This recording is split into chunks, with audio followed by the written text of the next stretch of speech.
नमस्कार लो जी, हम फिर से आ गए हैं और आज हमारे साथ है भाजपा वरिष्ठ नेता पंकज त्यागी जी। पंकज त्यागी जी, जिस प्रकार से देश में माहौल चल रहा है, चाहे राजस्थान, चाहे मध्य प्रदेश, चाहे दिल्ली का जहांगीरपुर, जहां भी भगवा यात्राएं निकाली जाती हैं उन पर पत्थरबाजी होती है, तो इस पे आपका क्या स्टैंड है? ये देश के लिए भी अच्छा नहीं है। जो लोग मात्र वोट के लिए राजनीति कर रहे हैं वो गलत कर रहे हैं। जैसे कि केजरीवाल, कांग्रेस, अखिलेश यादव। जहांगीरपुर में जिस प्रकार से पत्थरबाजी हुई उसके बाद जो माहौल बना है, जो दंगे हुए हैं और उसके बाद बुलडोजर चलाए, इन सब पे क्या राजनीति चल रही है? जहांगीरपुरी में रोहिंग्या मुसलमान बसाए हुए हैं केजरीवाल जी ने। अच्छा, रोहिंग्या मुसलमान है, बांग्लादेशी मुसलमान है, सारा कुछ करा धरा केजरीवाल का है। वो तो कह रहे हैं कागज है हमारे पास, आधार कार्ड है। आधार कार्ड है पूरा केजरीवाल ने बनवाए। जिसने भी आधार कार्ड बनवाए हो, जिस सरकार में बने हो, पूरी जांच होनी चाहिए। बाहर का मुस्लिम आके कैसे रह सकता है मेरे देश में? मेरे देश का मुस्लिम मेरे देश में रहेगा, बाकियों को देखते गोली मारने के आदेश होने चाहिए। वो उस दिन वो क्या नाम था उसका, अंसार जा रहा है, वो पुष्पा बना हुआ जा रहा है, देखते ही गोली मार देनी चाहिए थी। वहीं ऐसे व्यक्ति को हम बर्दाश्त नहीं करेंगे। तो यही तो कह रहे हैं ना कि पावर आपके हाथ में है, एलजी के हाथ में पावर है, प्रशासन जो है, पुलिस प्रशासन है, वो केंद्र सरकार के हाथ में। मुख्यमंत्री कौन है? मुख्यमंत्री कौन है? वोट किसे चाहिए होती है? अरविंद केजरीवाल को। क्यों नहीं बसाता? मेरे बिहार के भाइयों को बसाए, मेरे यूपी के भाइयों को बसाए, मेरे मध्य प्रदेश के भाइयों को बसाए। जहांगीरपुरी से सारा रोहिंग्या मुसलमान और क्या नाम है बांग्लादेश मुसलमान हटाओ और मेरे देश के मुसलमानों को बसाओ। बेशक मुझे दिक्कत नहीं है, लेकिन बांग्लादेशी और इन्हें हम बर्दाश्त नहीं करेंगे। इन्हें देखते गोली मारने के आदेश होने चाहिए। मैं बिल्कुल इसके पक्ष में हूं। जी, महंगाई चरम पे है, आपको भी पता है, सबको पता है महंगाई चरम पे है, लेकिन महंगाई का जिक्र न करके देश में हिंदू मुस्लिम अजान हनुमान चालीसा का मुद्दा चल रहा है। देखिए, इसमें पहली बात तो हमारी पार्टी ऐसा करती नहीं, ना हमारी पार्टी का नाम नहीं। सुनिए, तो माहौल चल रहा है, माहौल चल रहा है, बिल्कुल। मैं आपसे कह रहा हूं, ये मैं आपको फिर एक बात कहूंगा, ये वही लोग हैं। देखिए, हमें जरूरत नहीं है मेरे प्यारे भाई, हमें जरूरत नहीं है जी। हमारे तो सब पूरा देश हमारा है। जरूरत उन्हें पड़ रही है जिनकी जमीन खिसक रही है, जो कि इन वोटों पर अपनी राजनीति किया करते थे, उनकी खिसक रही है। हमारी जमीन क्यों ना? हमारी सारे 4 प्रदेशों में हमारी सरकार आई है अब। और दूसरी बात, हम देखिए, हम सबका विकास, सबका साथ लेके चलते हैं। हमारे यहाँ कहीं कुछ नहीं है, इसीलिए मन में आते वहीं बुलडोजर चला देते हैं। नहीं, बुलडोजर आप एक बात बताइए, अगर किसी एक अच्छे आदमी पे बुलडोजर चलाओ तो मैं जिम्मेदार हूं। अगर किसी एक अच्छे आदमी पे, गरीबों पे बुलडोजर चला, नहीं गरीबों पे नहीं, सुनिए, गरीबों पे नहीं, जिन्होंने कब्जे कर रखे हैं, जिन्होंने कब्जे कर रखे। फिर वही बात आ जाती है जहांगीरपुरी। मैंने अभी एक बात आपको कही ना कि हमारा, सुनिए आप, देखिए, केंद्र दिल्ली है, दिल्ली के पास इंडियन एयरफोर्स भी है, दिल्ली में हमारे प्रधानमंत्री बैठते हैं, हमारे राष्ट्रपति बैठते हैं।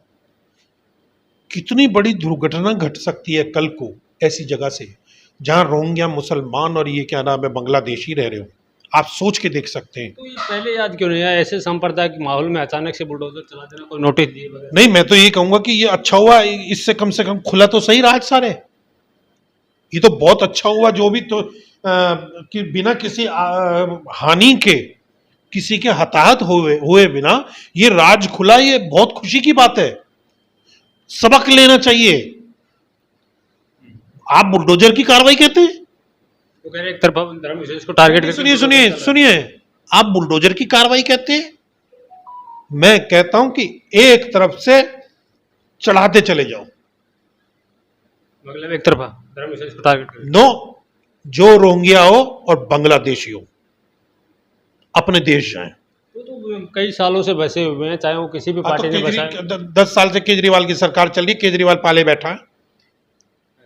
सबसे अगर दिल्ली का कोई दुर्भाग्य है तो केजरीवाल है। दिल्ली में बहुत अच्छा काम किया, आप दुर्भाग्य बता रहे हैं। कौन सी? ये आप दिल्ली जाते होंगे, दिल्ली की बिजली फ्री, पानी। सुनिए, फ्री तो फ्री, मैं भी आपको कुछ भी दे सकता हूँ फ्री। दिल्ली का हाल जाके देखिए आप, क्या हो गया।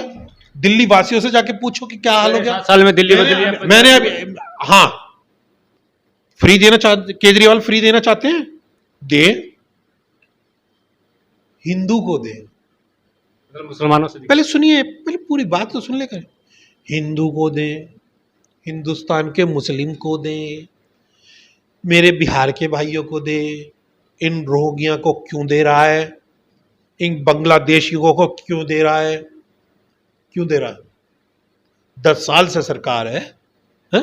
पता नहीं इनको कि वहां कौन रह रहा है कौन नहीं। पंकज जी, यहाँ सवाल ये उठता है कि आप कह रहे बांग्लादेशी और रोहिंग्या की तो बात कर रहे हैं, तो केंद्र में भाजपा सरकार है पिछले 10 साल से, तो विदेश का कोई भी, दूसरे देश का अच्छा, कोई भी व्यक्ति आगे रह कैसे सकता है इंडिया में बगैर केंद्र के? आप मेरे एक बात बताओ, अगर कोई बात होती है तो केंद्र है, वोट चाहिए हो तो केजरीवाल, मुझे ये समझ नहीं आता भाई, छोड़ दे, हम अपने आप देख लेंगे। मैं वही कह रहा हूँ, बाहर देश का आदमी सुन, मेरी बात सुनिए, सीएम पद से छोड़ दे, दिल्ली से सीएम पद से इस्तीफा दे, हम अपने आप दिल्ली को देख लेंगे। वो कह रहे कि मेरे हम रोहिंग्या को भी देख, हम रोहिंग्या को भी देख लेंगे, हम बांग्लादेशी को भी देख लेंगे। छोड़े दिल्ली, दिल्ली छोड़े। सबसे गंदा आदमी है अगर राजनीति का कोई है तो केजरीवाल है, प्रियंका गांधी है। अच्छा, केजरीवाल तो कह रहे बहुत अच्छा काम कर रहे हैं, और ये बीजेपी वाले जो हैं बुलडोजर का डर दिखा के धर्म विशेष को टारगेट कर रहे हैं।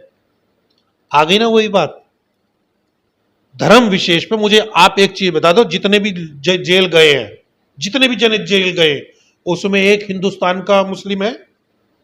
जवाब मैं केजरीवाल से पूछ रहा हूं, ये जवाब, कि जितने भी जेल गए हैं उनमें एक हिंदुस्तान का मुस्लिम है? एक तरफा एक मिनट, पहले मेरी बात सुनिए, पहले मेरी बात को सुन लो पूरे। मैं जो बात कर रहा हूं उसे सुनो पहले। जितने भी जेल गए हैं उसमें कोई हिंदुस्तान का मुस्लिम है? नहीं, सब रोहिंग्या मुसलमान है, बांग्लादेशी मुसलमान है। तो इस अंसार की आप बात करें थे, जो पुष्पा वाला रोल कर रहा था, उसके कहीं ना कहीं फोटो तो बीजेपी नेताओं के साथ भी आए हुए। ये तो एक बात सुनो, नीच प्रवृत्ति का आदमी है वो, कहीं भी घुस जाए साला। वोट किसे दे रहा है वो? वोट किसे दे रहा है उसे पूछो। वो यही तो कह रहे हैं ना कि एक तरफा गरीबों पे कार्रवाई की जाए। अगर नहीं बांग्लादेशी में ना आप गलत बोल रहे हैं, कोई गरीब नहीं। बांग्लादेशी और रोहिंग्या। गुप्ता जी बांग्लादेशी थे? नहीं, गुप्ता जी, अगर गुप्ता जी क्या, अगर मैं भी अगर अपनी वो कोई नाली दबाऊंगा या कुछ भी दबाऊंगा तो मेरा भी हटेगा। आप ये कह रहे हैं गरीब आदमी है वो, अगर चोरी कर रहा है तो इसमें हिंदू चोर नहीं, मुस्लिम चोर नहीं, इसमें चोरी की बात नहीं है। तरफा गरीबों पे आप गलत, गरीबों पे किस गरीब पे कार्रवाई हुई? मुझे अभी कौन से? रोहिंग्या मुसलमान पे कार्रवाई हुई है, बांग्लादेशी पे कार्रवाई हुई है, तो मतलब गरीब पे किस पे हुई है? गुप्ता जी रोहिंग्या बांग्लादेशी थे। रोहिंग्या गुप्ता जी ने फिर क्यों आगे बढ़ाया, क्यों कब्जा कर रहा है गुप्ता जी? इसीलिए तो आम आदमी पार्टी कब्जा तो चाहे तू भी हो चाहे मैं भी हूं, चाहे कोई भी भाई हो, जो भी करेगा यार गलत है भैया। इसीलिए तो आम आदमी पार्टी हमलावर है। वो कह रहे कि आदेश गुप्ता ने भी। अरे भैया मेरी बात सुनो, क्या नाम है, किसान आके बैठ जाएं धरने पे तो केंद्र की जिम्मेदारी, ठीक है? जहांगीरपुरी कांड हो जाए, केंद्र की जिम्मेदारी। जो ये फ्री की बांटता फिर रहा है केजरीवाल, ये पैसा कहां से आ रहा है? कहां से आ रहा है? केंद्र से आ रहा है, दिल्ली की, दिल्ली सरकार यानी केजरीवाल। तो किसकी जिम्मेदारी बनती है? केजरीवाल की। नहीं तो अगर अवैध कब्जे पे ही कार्रवाई करने तो छोड़ देना दिल्ली, अगर दिल्ली नहीं संभल रही तो छोड़ दो दिल्ली, केंद्र अपने आप संभाल लेगा। कल केजरीवाल इस्तीफा दे कि मैं सीएम पद से हम इस्तीफा दे रहा हूं और भंग कर दिया जाए मेरी, उसको केंद्र अपने आप संभाल लेगा, रोहिंग्या को भी संभाल लेगा, बांग्लादेशी को भी संभाल लेगा, हर दंगे को संभाल लेगा, राकेश टिकैत को भी संभाल लेंगे हम। ताकि जी इसी बीच बयानबाजी, जो दंगा फसाद जो भी चल रहा है, इसी के बीच राज ठाकरे का एक बयान आया, बहुत चर्चा में है। उन्होंने कहा है कि महाराष्ट्र का दुर्भाग्य है कि योगी जैसा सीएम नहीं मिले। अगर योगी जैसा सीएम महाराष्ट्र को मिल जाते तो महाराष्ट्र की सभी मस्जिदों जो है लाउड स्पीकर हट जाते। देखिए,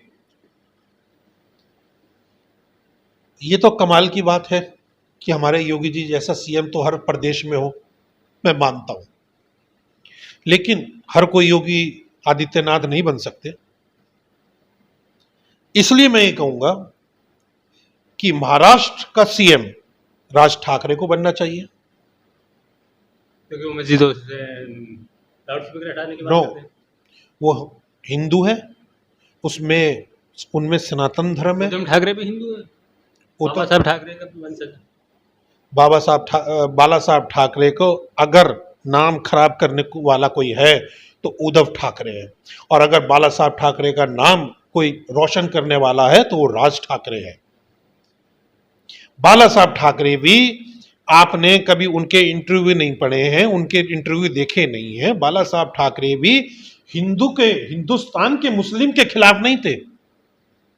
उन्होंने हमेशा ये कहा कि बाहर का अगर कोई मुस्लिम आए, बाहर के मुस्लिम को देखते गोली मार देनी चाहिए। यही मैं कहता हूं, और मैं राज ठाकरे के साथ हूं, मैं राज ठाकरे की तारीफ करता हूं। पंकज जी, लास्ट में यही सवाल जानना चाहूँगा, जिस प्रकार से जब भी हिंदू शोभा यात्रा करते हैं उन पर पत्थरबाजी होती है, और हाल ही में तो महाराष्ट्र में एक घटना और देखने में को मिली है। नवनीत राणा, एक निर्दलीय सांसद, जिसने हनुमान चालीसा पढ़ने के कारण ही राजद्रोह का केस लगा के उनको अंदर कर दिया। देखिए, यही तो उद्धव ठाकरे, इनकी राजनीति जो खत्म हो रही है इसी कारणों से हो रही है। अरे मेरे घर के आगे कोई हनुमान चालीसा पढ़ना चाहे पढ़ ले, स्वागत है, मैं भी उसके साथ पढ़ूंगा। आप भी आइए, मेरा आप सुबह मेरे घर के सामने आइए हनुमान चालीसा पढ़ने, मैं भी खड़ा हूँ आपके साथ हनुमान चालीसा पढ़ने। तो यही तो तो बात है इसको कि देश में हनुमान चालीसा पढ़ने से राजद्रोह तो लगता है। उद्धव ठाकरे को क्या दिक्कत हुई? चोर है उद्धव ठाकरे। महाराष्ट्र को बदलने की बात कर रहे हैं हम। महाराष्ट्र को अगर कोई बदल सकता है तो राज ठाकरे बदल सकते हैं।